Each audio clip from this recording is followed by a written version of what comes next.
Con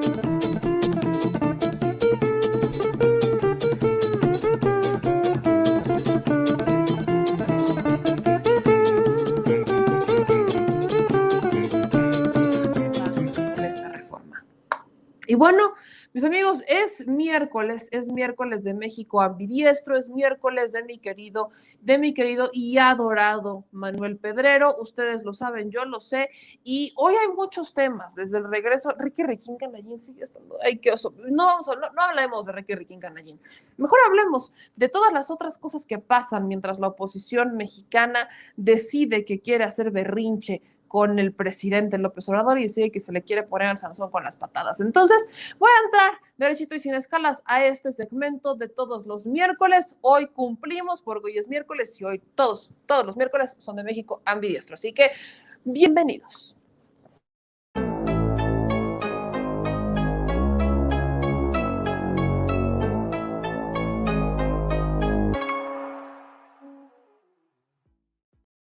Mi querido Manuel Pedrero, muy buenas noches, ¿cómo estás? Oye, a ver, yo necesito que tú me pongas al tanto.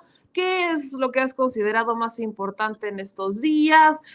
En una semana hemos visto la oposición seguir haciendo exactamente lo mismo, vemos las mismas momias despertar y volver a morir y volver a despertar, ya hemos hablado de eso, pero en tu percepción, mi querido Manuel Pedrero, ¿qué ha sido lo más importante de esta semana que tenemos que analizar en este bonito y bello espacio? Hola, Meme, buenas noches. Un fuerte abrazo a ti y a todo el auditorio. Pues bien, la verdad es que ha sido una semana intensa. La verdad es que se nota que el preámbulo de lo que va a suceder en las siguientes semanas va a girar en torno al proceso electoral.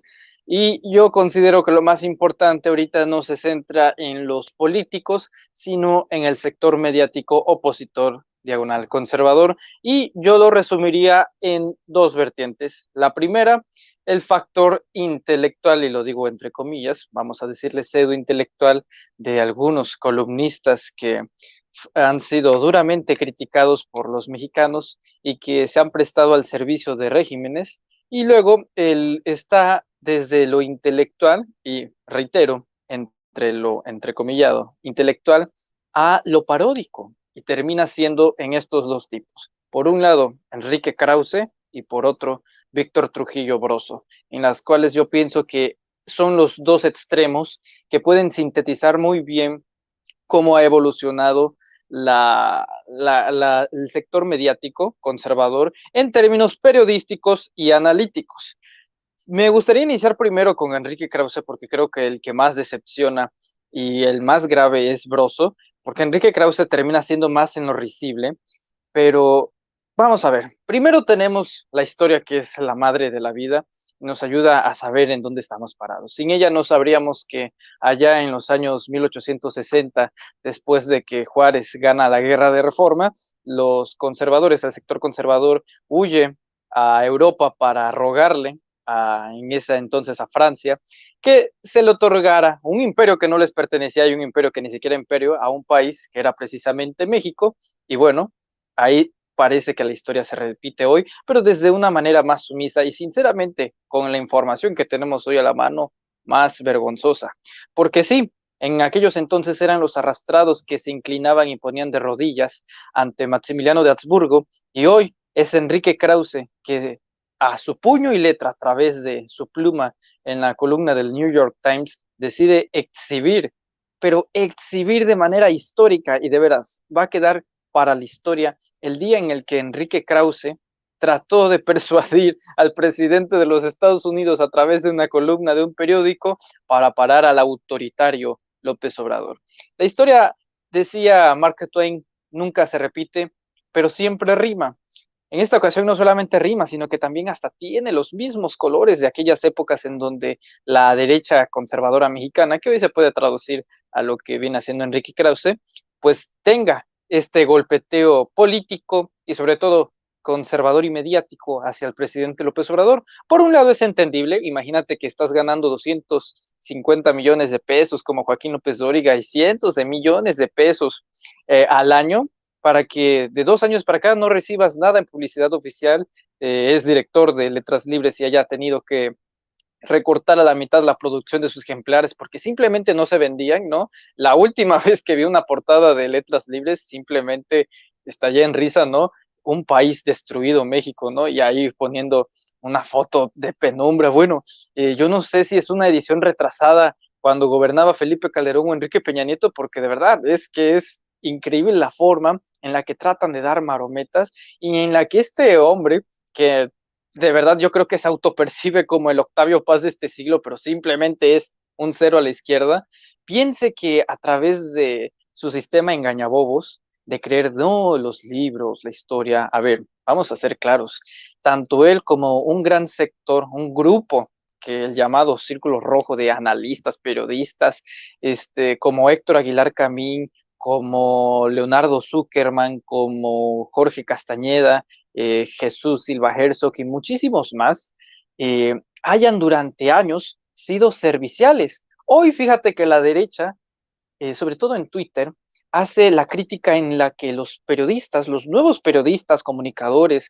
incluso hasta los youtubers son serviciales hacia el presidente López Obrador, hacia las conferencias mañaneras, ¿no? Que esto va muy ligado de la mano en lo que Broso, ¿no? En su momento Víctor Trujillo insultó al pueblo de México, pero eso lo voy a retomar más adelante, diciendo que está todo arreglado, pero no son ellos que en la época de Salinas le enviaban cartas refiriéndose al presidente de la República como, don Carlos, necesitamos que ya nos pague para que sigamos con nuestra investigación y para que entreguemos resultados confiables. Bueno, eso no es servilismo, que eso no es ser una actitud de mayordomía hacia el régimen. Claro que choca demasiado ahora con estos nuevos tiempos. ¿Y qué es lo que pasa cuando ya no se tienen argumentos ni elementos para criticar a este nuevo sistema? Bueno, el insulto recordaba una nota, bueno, una videoconferencia de Héctor Aguilar Camín, que ya sabes, se las da de el sensacional analista, ¿no? Con todos la biblioteca que tiene detrás, ¿no? Con el ilustre letrado, y el léxico que le alcanza es para decirle petulante y pandeajo al presidente de la República. Y no lo digo yo, ahí está documentado en un video donde se refiere a él como petulante y donde su deseo es una aversión simplemente hacia el presidente de la República, ¿no? Parar proyectos como el Tren Maya, luego salen los actores políticos como Ricardo Anaya, que simplemente es fascinante ver cómo se contradicen cada día más. Hace 2 años criticaban que darle dinero a la gente era populismo y hoy proponen cancelar la refinería de Dos Bocas, Tabasco, la cual va a dejar una derrama económica impresionante en la zona del sureste.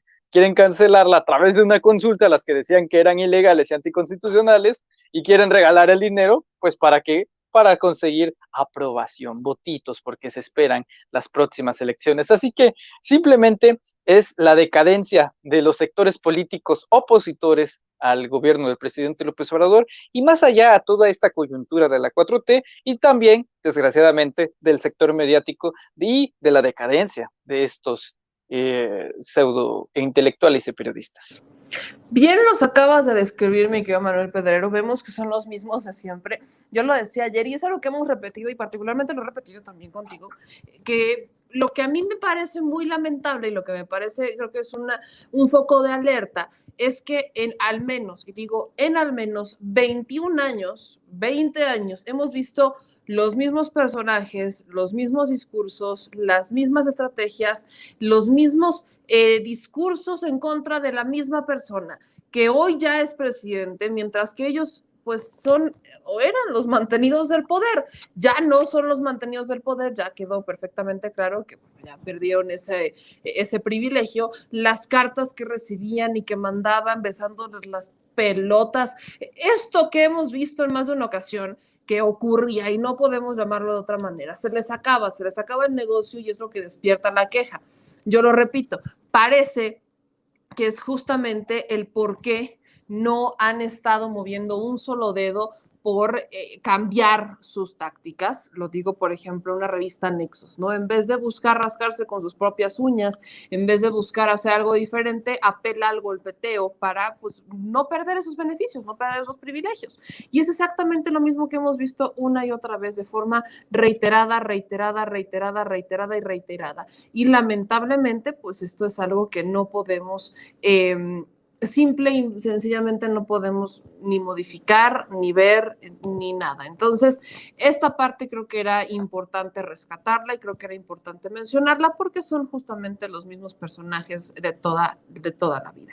Y ahora, mi querido Manuel Pedrero, quiero hacer un breve paréntesis de esta información porque hay algo que también tenemos que comentar y es la violencia que existe hacia los candidatos y precandidatos de partidos políticos varios, particularmente Morena. Les explico por qué vi que asesinaron a un precandidato de Morena y a su hijo en un municipio de Chiapas.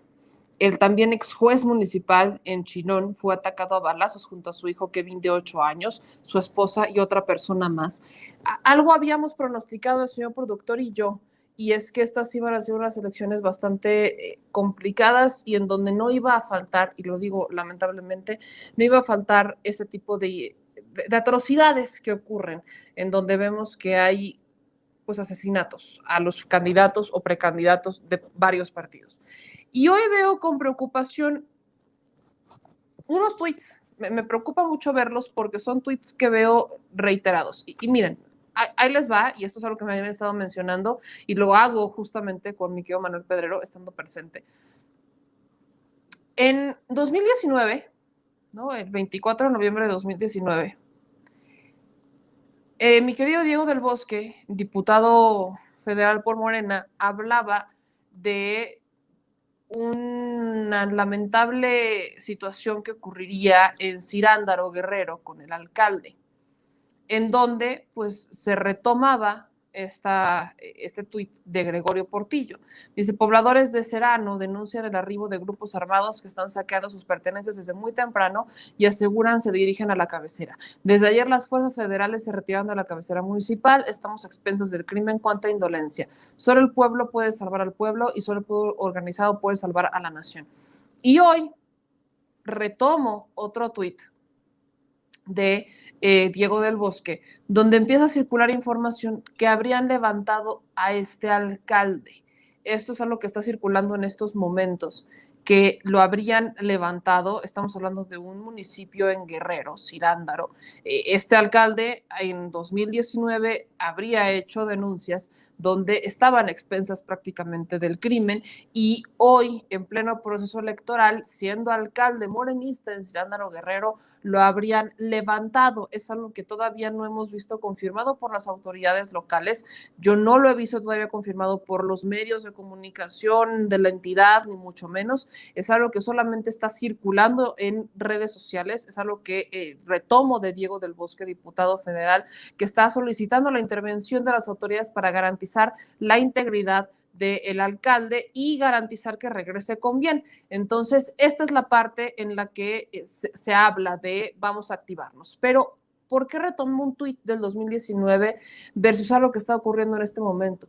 Vemos que hoy por hoy la violencia existe y que esto es una amenaza latente hacia la democracia. Son alcaldes, son precandidatos, son candidatos, es algo que no ha parado. Así que, mi querido Manuel Pedrero, te pregunto a ti como joven, ¿cuál es tu análisis? El presidente López Obrador se ha comprometido a proteger a los candidatos, ¿no? Lo ha hecho desde las mañaneras, a proteger a los candidatos, que no se haga de esto una masacre o una matadera como se dio en administraciones pasadas, pero ¿hasta dónde puede el gobierno federal meter mano en esto para salvaguardar la integridad y la vida de candidatos, precandidatos y hasta alcaldes, en este caso, cuando vemos que los intereses políticos siguen estando coaligados entre los intereses corporativos y los intereses criminales?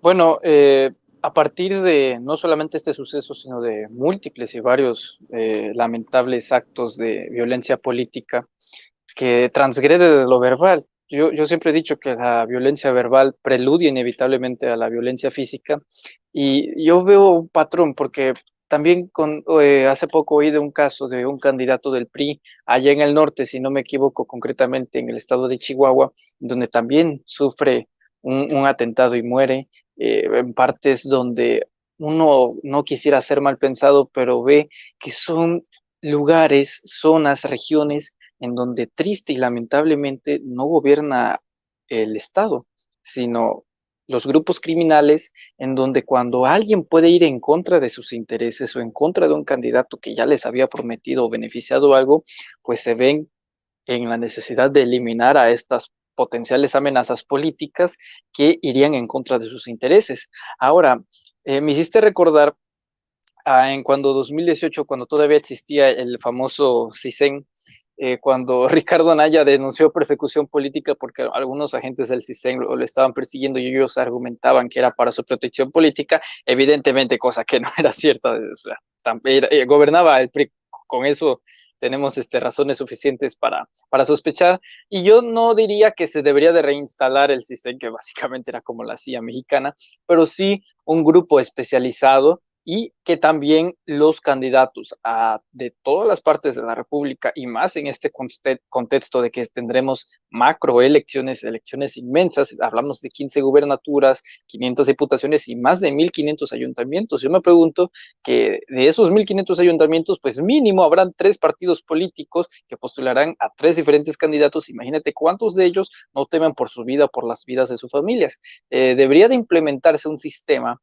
de protección a ciudadanos políticos que tengan intenciones de participar en las elecciones si ellos consideran que es pertinente y a través de una solicitud. Sería un sistema paulatino. Ahora, también habría que checar los intereses de cada uno de sus candidatos porque no es lo mismo, tú lo entenderás muy bien, un suceso, un desafortunado accidente como en la Ciudad de México a un terrible asesinato, por ejemplo, en Sinaloa. Son cuestiones donde uno debe de tener también cierto cuidado al tocar este tipo de temas para saber qué es lo que está pasando realmente y que la tasa de los asesinatos políticos no se eleven cada vez más. México no es ajeno a esto. Ya tuvimos magnicidios políticos. Ahí está el caso de Luis Donaldo Colosio Murrieta, que fue uno de los ejemplos más grandes en la historia de este país y que todavía resuenan y que lamentablemente algunos incluso hacen lucro de esa imagen, pues te hace ver que no es nuevo este problema, que ya se viene arrastrando y que cada elección y elección mueren personajes políticos que podrían tener una influencia en, desde luego, los sectores que intentan gobernar. Pero muchos de ellos irían en contra de algunos intereses, no necesariamente también, eso es ojo, del crimen organizado o de grupos criminales, sino también de grupos políticos. Eso es una realidad. En algunos sentidos, es tanto la maldad y la miseria de algunas personas que realmente provienen esos ataques de los mismos partidos políticos o de algunos adversarios. Entonces, es un tema muy complicado. La verdad no me gustaría profundizar en una metodología para frenarlo porque, siendo honestos, yo no soy el indicado para hablar de este tipo de temas, pero sí, sin duda debería de haber un registro para protección a ciudadanos políticos que quieran aspirar a candidaturas y que a través de sus propias solicitudes se les dé esta protección, no a un nivel del CISEN, pero sí a algo que se le pueda dar pues al menos una atmósfera de seguridad. Pues ahí tenemos los casos de Colosio y el Maquío, ¿no? O sea, son casos magnos, ¿no? Que ocurrieron en México de candidatos a la grande que habrían sido asesinados por los intereses justamente que no los querían ver ahí, en la grande. Y eso es algo que nosotros pues vemos o entendemos, ¿no? Con el paso de los años, porque no nos cabría en la cabeza quién podría asesinar a alguien que era tan querido, ¿no? Dentro de su núcleo político. Y exactamente lo mismo pasa en una escala quizás más reducida con estos precandidatos o candidatos que son queridos en un municipio o que son valorados en su escala, ¿no? Que no es como un presidente, pero los quieren dentro de su comunidad y que representan una amenaza a los intereses y que recurren, pues lamentablemente, a desaparecerlos, a levantarlos, a amenazarlos o a asesinarlos, lamentablemente. Y bien planteas, no es como para que regrese el CISEN, pero ahí yo plantearía, no todo tiene por qué recaer en el gobierno federal. el gobierno federal se compromete a protegerlos, pero ¿en dónde queda entonces la responsabilidad de los estados de salvaguardar a todos por igual, sean o no sean candidatos o precandidatos? Y volvemos a la dinámica de hasta dónde debe de entrar el gobierno federal y hasta dónde debe de hacerse responsable el gobierno del estado, que desde mi percepción muchos están haciendo aguajes. Pero ya entrándose en esta curva y hablando de delincuentes y relacionados con Krause, porque son compadres y como todo se hila, mencionabas Chihuahua. Y yo ahora voy a mencionar a Maru Campos de Chihuahua, porque Maru Campos, candidata a gobernar Chihuahua, ha estado subiendo pues su historia de vida prácticamente en Twitter, ¿no? Aquí se las voy a compartir. Y ella subió pues fotos con uno de los principales delincuentes de este país, para muchos de nosotros, que es Felipe Calderón. Una foto con Felipe Calderón y yo pues la retuiteé en cuanto la vi el fin de semana y dije, bueno, pues si este es el apoyo que tiene Maru Campos para querer gobernar Chihuahua, ahí ustedes saben si quieren que sea una masacre o si quieren que Chihuahua se convierta en un hiervedero, lo que fue prácticamente durante la administración de Felipe Calderón, Chihuahua. Ahí está el personaje que respalda a Maru Campos. Y nada más para aderezar, y yo sé que voy a torcerles un poco el oído con esto, pero pues es que aquí acuérdense que hay que ver de todo y para todos, y me encantaría conocer la opinión de mi querido Manuel Pedrero. Es un video que sube Felipe Calderón, apoyando a Maru Campos. Y miren, mejor se los dejo para que ustedes lo escuchen, para que ustedes lo vean, para que ustedes pues, ahora sí que como quien dice, sean ustedes mejores los que me digan qué onda, y mi querido Manuel Pedrero, pues si tú fueras joven en Chihuahua, mi pregunta va a ser esa. Si tú fueras joven y vieras que, digo, tú eres joven, y fueras a votar en Chihuahua, o el candidato que quiere gobernar Tabasco, te dice que llega con el apoyo de Felipe Calderón y te mandan este video, ¿qué harías? Escucha. Muy estimada Maru Campos, me alegra muchísimo que te hayas registrado como candidata a gobernadora del estado de Chihuahua, en nombre no solo de los partidos que te registran, sino de cientos de miles de ciudadanos que creen en ti, de muchos de los que te conocemos y que, como yo, sabemos que eres una servidora pública honesta, capaz, sensible, que has sido una excelente alcaldesa de la capital, Chihuahua, y que serás el mejor gobernante en el estado de Chihuahua en su historia. Así que suerte y a ganar en las elecciones de junio. Yo, la neta, cuando lo veo, ya no sé si está hablando Felipe Calderón o si es Aguilar Camín, pero ya nos quedó claro por la voz que era Felipe Calderón. Mi querido Manuel Pedrero, la pregunta es esa: ¿tú votarías por alguien que trae el respaldo de Felipe Calderón? ¿Si has visto estas páginas donde solicitas un saludo de un famoso y pagas cierta cantidad de dinero? Bueno, sí. Yo creo que hasta esos tienen más producción que este video de Felipe Calderón, porque de plano, yo no sé, mira, voy a ser honesto, no conozco a la señora, pero ya para que Felipe Calderón te esté dando un respaldo, digo yo, debería de haber mínimo un equipo de asesores en el que haya una reunión de personas y llegaron a la conclusión de que esto fue buena idea, ¿no? Y todavía que se lance Felipe Calderón a decir que va a ser la mejor gobernadora de Chihuahua. Bueno, Francisco Villa fue gobernador de Chihuahua solo un mes, y nada más con eso, con ese historial ya podría decir que esta señora va a ser la mejor gobernadora en 6 años por la boca de Felipe Calderón. Bueno, eso es seguramente muy preocupante por la forma en la que se desarrolla. Pero mira, es normal, porque la verdad, después de todo lo que estaba pasando Felipe Calderón, recordar que viene de un martirio, de un mal año, ¿no? Se le cae a pedazos el partido político México Libre, tiene que volver a un partido que en cierta parte destruyó junto a Ricardo Anaya. Hay muchas tensiones, está peleado porque no le están dando las candidaturas que quisieran, ¿no? Incluso también del otro lado, del charco amarillo, ¿no? Ves a ¿cómo se llama? Fernando Belanzarán, que de plano, creo que en el PRD, para que seas el emblema del PRD, imagina qué jodida situación, ¿no? Pero ya para que ni siquiera te den la candidatura en el partido que esperabas, denominarte de un espectrograma de izquierda y luego pasar al PAN para una candidatura, bueno, te lo dejo así, es el México ambidiestro, ¿no? Un día izquierda, un día derecha, así se la pasan. Y la verdad es que es normal, porque desgraciadamente Se ha vuelto tan normal el chapulineo como que los respaldos entre políticos que ya gobernaron este país, que en vez de dar sorpresa, da asco, porque uno en vez de la indignación simplemente es repulsivo, es repugnante.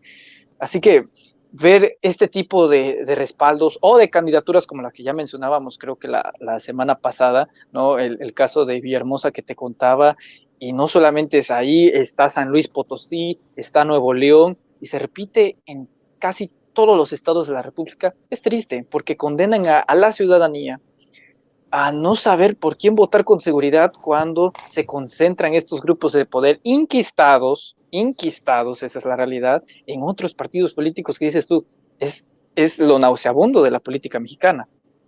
Va muy de la mano, obviamente, con el proceso electoral, y ahí es donde el voto más importante pues no va a ser el de los actores políticos, sino precisamente el de la ciudadanía, que tiene que reflexionar muy bien en algunos aspectos, no quiero ser sugestivo, acerca de quién votar o de qué partido votar o de qué ideología votar, porque la verdad se va a multiplicar. Esto nada más es el inicio. Conforme vayan pasando el tiempo, van a salir más cosas, porque si un lado no es lo de la fiscalía, ¿no? Que hace rato mencionabas que te parecía muy curioso que el PAN se volviera afín a esta Ahora ya los propuesta. queremos mucho, ¿no? Sí, o sea, pues la verdad yo lo entendería si tuvieras a un gobernador siendo investigado por la FGR por los crímenes que se le imputan. Bueno, es totalmente entendible que ahora así estés cooperando, ¿no? Flojito y cooperando para este tipo de situaciones. Que no les gusta que se les filtre información a la prensa de repente. No, pues imagínate que al día siguiente la jornada publique videos o documentos en contra de Cabeza de Vaca. No, pues sería el fin, uno de los mayores kamikazes de Acción Nacional. Yo lo veo por ese sentido, por ese lado, ¿no? Por el tema Cabeza de Vaca, la recién incorporación a la democracia de Acción Nacional, pero son muchos factores. Esto es multifactorial, meme, y cada día que pase va a ser otro sentido y va a ser otro sentido hasta que al final de cuentas lleguemos a junio y sea la hora de votar. Así que en ese sentido son demasiados aspectos, y el que más deberíamos de cuidarnos al final de cuentas no es el político, es el mediático. Ahí estaba leyendo el comentario de una suscriptora muy importante, y es que es cierto, en el lado de Krause es el sentido internacional. ¿Qué imagen puede dar a México? Porque quieras o no, pues el New York Times sí tiene un cierto grado de relevancia a nivel mundial. Estás hablando del diario más grande del mundo. Eh, y el enfoque que se le podría dar de una opinión de alguien en esos grupos de élites de poder, de llamar comunista, socialista, a mí me encantó una vez que vi una entrevista de Rafael Correa, expresidente de Ecuador, y dijo: populismo es la definición de las élites cuando no entienden lo que pasa en una sociedad progresista. Y es la verdad, esta gente que sale de universidades carísimas, de paga, que son la élite y la vanguardia, ¿no? El Very Important People, Yale, Harvard, el ITAM, todos, Oxford, Cambridge, Chelsea, Manchester, para que te vengan a decir que el comunismo es López Obrador, nada más porque está fortaleciendo en algunos sectores con los programas sociales a las bases sociales, lo cual es evidente que pase cuando tienes a un país sumiso en la pobreza con 60 millones de pobres y 30 millones de ellos en pobreza extrema. Bueno, ahí no estás jugando. Evidentemente juegan varios de esos factores, pero cuando te viene un Enrique Krause con una columna y te dice autoritario, bueno, yo creo que ni los asesores de Biden van a decir, ¿y este qué dice o qué? ¿No? Es totalmente normal que arrecie los periodistas, los intelectuales y comentócratas de la derecha mexicana. Y por otro lado, el que me preocupa es que está las élites, pero luego está el sentido nacional.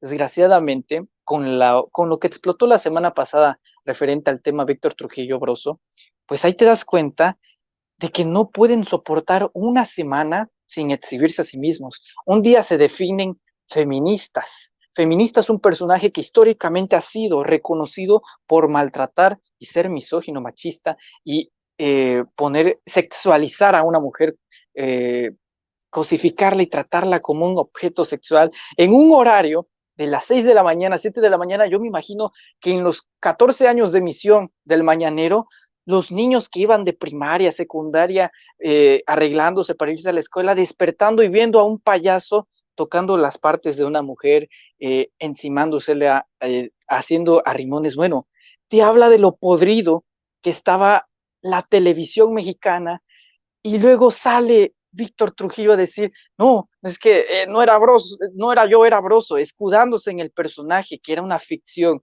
Si fuese una ficción, no lo hubiéramos visto tanto tiempo en forma constante. Y lo que le duele enormemente, principalmente a Víctor, es que como él usó el argumento de que era Broso, entonces la gente, a través de las benditas redes sociales, comenzó a buscar al propio Víctor Trujillo. Es el mismo Víctor Trujillo que también promovió las imágenes de mujeres, haciendo exactamente lo mismo que Broso. Desgraciadamente, yo creo que Broso consumió a Víctor Trujillo. Actualmente no hay una simbiosis, no hay un delirio de identidad, no hay un problema, no. Es uno y es Broso. Víctor Trujillo actualmente está muerto. Esa persona que en algún momento le dio un sentido crítico, analítico, y te lo digo yo con mucho dolor porque pues tú lo acabas de decir, yo fui niño y a mí me tocó crecer de niño con las voces de Mister Increíble, de Sullivan, en Monster Inc. Bueno, ahí, siendo sincero, hay un cierto cariño por parte a ese tipo de crecimiento, pero enterarse después de esto y definirse con una postura que históricamente a tu carrera es todo lo contrario a lo que tú estás planteando, es simplemente absurdo. Y es por eso que este subordinado de Carlos Lares de Mola, que a la vez es un subordinado de Enrique Krause, todo ese grupo informático va a perder. Piensan que Latinos acumulando y dándole espacios a Diego Fernández de Ceballos, que dice que polariza López Obrador a México, y en ese mismo programa dice 30 majaderías e insultos y denostes y difamaciones y calumnias al presidente de la República. Es simplemente un país donde la derecha mexicana se ha vuelto loca. Afortunadamente, los que todavía tenemos cordura, debemos de empeñarnos en cortar con las fake news, debemos de erradicarlas, y qué mejor forma que hacerlo a través de los espacios independientes y alternativos como el tuyo, Meme, en la cual miles, millones de personas se pueden informar en cuestiones donde Televisa o TV Azteca o Imagen nunca van a presentar. Yo creo que esa es la más importante reflexión del día de hoy. Ahorita que hablaste del tema de Broso, me recordaste justamente algo que tengo pendiente, y es leer un hilo que me pidieron que leyera, con el que suscribo ampliamente, de una escritora, dramaturga, novelista, premio nacional, tiene una columna semanal en el New Herald, que es Ana María Vázquez. Ana María, que me sigue en Twitter, si es que alguna vez ve este programa, ¿verdad? Le mando un saludo. Pero ella hace un hilo importante en redes sociales, y creo que retrata no solamente lo que tú acabas de mencionar con esta nostalgia de los personajes a los que les dio vida la voz de Víctor Trujillo, sino lo que yo mencioné en días pasados sobre lo que ha pasado con un Broso. No es un caso tanto de crítica hacia él, sino es que él se quedó ahí, se estancó. Leo el hilo de Ana María Vázquez, dice: tendría mucho que decirte, Víctor Trujillo. Nos conocemos desde hace mucho, una otra vida en la que aún eras humano, en la que lo más importante para ti era tu familia misma, a la que en los primeros éxitos le diste la espalda. Tiempo en el que soñabas con ser actor de los buenos. Antes que te comiera un payaso que por supuesto te ha dejado mucho dinero, innegable. Pero el tiempo te llevó los sueños y la ética, y embosado en un disfraz de payaso. Hoy te eres actor, te equivocas. Ser monotemático no te hace actor, a lo sumo un mal intérprete. A mí no me vendes ese cuento, porque estuve casada con uno que escribió con letras de oro la palabra actor, al lado de los grandes como López Tarso, la Gilman, Lorenzo de Rodas y otros tantos actores de verdad. El dinero no compra el talento, y quedó muy claro en aquella temporada en el Teatro Rafael Solana, en el que nadie quiso ver a Víctor y tuvieron que dar cerrojazo antes de recordarte las palabras de Shakespeare, tan a cuento ahora sobre lo que es ser actor. Te haré una pregunta personal: ¿y si alguna de las edecanes a las que exhibías y humillabas con su consentimiento o sin él hubiera sido una de tus hijas, dirías que su jefe era actor y ella también, y que solamente representaban una escena? La ética y los valores no tienen fecha de caducidad, pero como te dije antes, el dinero cambia conciencias como cambió la tuya. Te recuerdo finalmente lo que para Shakespeare implicaba ser actor. Y aquí pone pues una escena de Hamlet, creo que es una de las obras más emblemáticas para los actores, ¿no? Cuando hablamos de obras teatrales y mencionamos Hamlet, hablamos de una obra emblemática, una obra emblemática y tradicional que no cualquiera puede hacer, ¿no? No cualquiera puede interpretar estos personajes de un Shakespeare. Pero este justo retrato de Ana María Vázquez, ¿no? Que conoce a Víctor Trujillo, que estuvo en el medio, que tiene una columna en el New Herald, que es escritora, que es dramaturga, que es novelista, que es premio nacional, que tiene publicaciones en Porrúa, hace esta crítica. Y creo que lo peor aquí es que lo que dice duele. Y es mucho lo que menciona Manuel Pedrero y mucho lo que hemos seguido en este espacio. El tiempo te llevó los sueños y la ética, y embosado en un disfraz de payaso, hoy te dices actor. Te equivocas, ser monotemático no te hace actor, a lo sumo un mal intérprete. Esto que se menciona yo creo que es de lo más rudo y más crudo que le pudieran decir a un Víctor Trujillo que quiere echar para atrás el argumento, ¿no? Quiere decir que él es feminista y quiere decir que él es un todólogo y un gran activista, cuando en realidad pues es el creador de un producto misógino, un producto que sí ha generado y que ha contribuido malamente a la sociedad mexicana sin aportar más que una crítica que ya se quedó en el retraso, ya no es la crítica, ya no es el retrato social, el mexicano promedio ya no es un broso, el mexicano promedio hoy es la antítesis de un broso, cuestionando, criticando, pero buscando salir adelante y criticando a los que hoy broso no tocan ni con el pétalo de una rosa. Mi querido Manuel Pedrero, ¿con qué nos despedimos particularmente después de esta reflexión de lo que hoy hemos hablado y de todos los temas? Porque se vienen semanas cada vez más interesantes. Bueno, ahí viene arraigado algo muy importante, Meme, y es el machismo que siempre ha existido en la cultura mexicana, pero desde que se implementaron los elementos audiovisuales como el cine, la televisión, pienso yo que se ha multiplicado de una forma exponencial. Y no es mentira mía, me voy a remontar a los tiempos del cine de oro mexicano. Bueno, muchos veían y algunos siguen viendo a Pedro Infante en sus personajes como un héroe, como un ídolo, el actor que estaba predestinado a ser el mejor artista de México, actorazo, cantante, pero que a través de el colectivo mexicano y el colectivo imaginario veían a un hombre siendo machista con las mujeres, ¿no? Sí, era el Don Juan del pueblo, pero ejercía a través de ese poder precisamente carismático la misoginia retratada en sus películas, a través de golpeando mujeres, a través de insultándolas, ¿no? Una vez alguien contaba una anécdota de que estaba tan sistematizado ese asunto que cuando Pedro Infante intentaba desplazarse, la gente, concretamente las mujeres, pedían que les escupiera Pedro Infante en la cara para llevarse un poco de velocidad.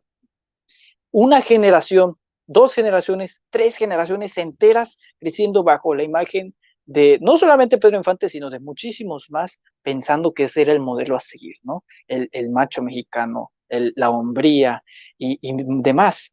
Ahora, Pedro Infante murió y luego vinieron otros personajes inquistados precisamente en los 90s, como Broso.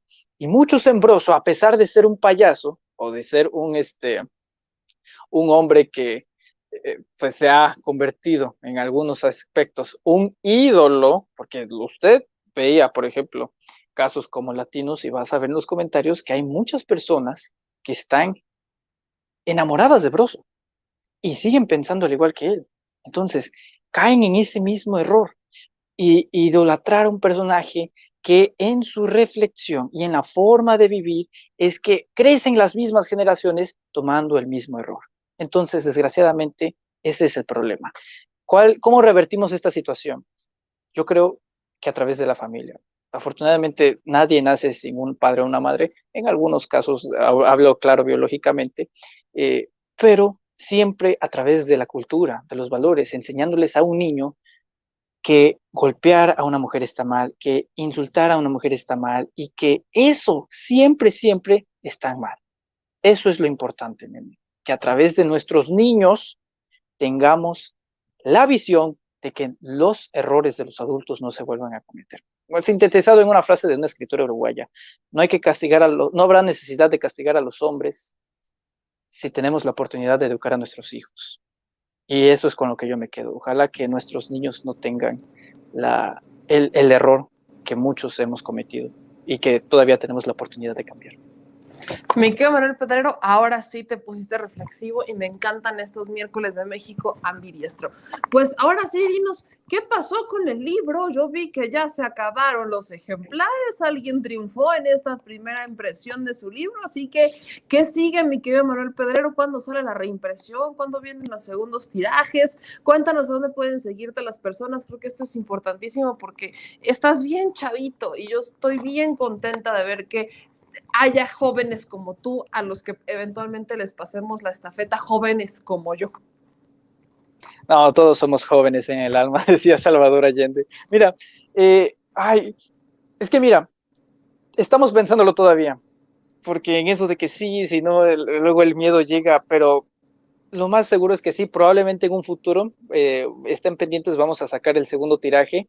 La gente los sigue pidiendo en el formato físico, ahí amablemente los redireccionamos a la liga del formato digital en Google Play Libros, pero muy posiblemente estemos hablando de que el próximo vez estemos hablando con la imprenta que nos ayudó con el libro y de nueva cuenta esté disponible en Mercado Libre. Yo les pido nada más paciencia más que nada para que nos gestionemos, solamente soy yo y mi familia quien nos ayuda con esto, y para saber más acerca de esto, los invito a suscribirse a mi canal de YouTube, Manuel Pedrero, a seguirnos en nuestras redes sociales, en Twitter como @yosoypedrero y en nuestra página de Facebook como Manuel Pedrero. Ahí pueden estar al pendiente de nuestras actualizaciones. Y Meme, antes de irme, yo quisiera hacer una precisión porque veo que alguien como que está confundido. Y es que dicen que soy nieto del exgobernador Enrique González Pedrero. Quiero hacer la aclaración de que no es así. No tengo ninguna relación con el exgobernador Enrique González Pedrero. Nada que ver ni con Fernando Cuello Pedrero. Es común, pero el apellido acá en Tabasco es regional. No hay ningún vínculo. Meme, yo te agradezco nuevamente por el espacio. Gracias nuevamente por abrir los micrófonos y te deseo un bonito miércoles, al igual que a todo el auditorio. Pues qué bueno que esa precisión, me quiero Manuel Pedrero, ya aquí me estaban criticando que por qué andas manejando una BMW y que vives en Nueva York, y yo, pues yo me quedé que vivía en Tabasco, así andábamos con las fake news de algunos personajes. Pues, no, están terribles, Pedrero, ya agarran contra cualquiera. Sí, agarran contra cualquiera, pero no nos desanimemos. Algún día quizás manejemos una BMW. No sé si hoy creo que no, pero uno nunca lo descarta y si nos da bien, qué bueno, y si no, pues aquí le seguiremos persiguiendo la chuleta. Nos vemos el próximo miércoles, mi querido Manuel Pedrero, en otra emisión más de México Ambidiestro. Que pases una excelente noche y un gran fin de semana, porque ya casi jueves. Claro que sí, fuerte abrazo, Meme, besos.